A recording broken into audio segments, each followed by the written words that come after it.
প্রিয় দর্শক শ্রোতা, আসসালামু আলাইকুম। আশা করি আপনারা সকলেই ভালো আছেন।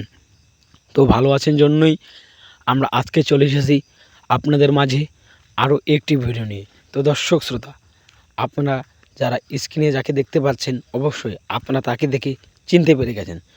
তো আমরা আজকে কথা বলবো পূর্ণিমা ছেলে সম্পর্কে। তো দর্শক শ্রোতা, পূর্ণিমা ছেলে সম্পর্কে আজকে আমরা আপনাদের অজানা কিছু তথ্য দেব। তো তথ্য দেওয়ার আগে আপনারা যদি আমাদের চ্যানেলে নতুন হয়ে থাকেন তাহলে আমাদের চ্যানেলের পাশে থাকতে হলে আপনাদের লাইক, কমেন্ট, সাবস্ক্রাইব করে আপনারা আমাদের চ্যানেলের পাশে থাকতে পারবেন। তো দর্শক শ্রোতা, আপনারা তো সবাই পূর্ণিমাকে চিনেন, কিন্তু পূর্ণিমার ছেলেটাকে আপনারা চিনেন না। তো পূর্ণিমার ছেলে অনেক ছোট।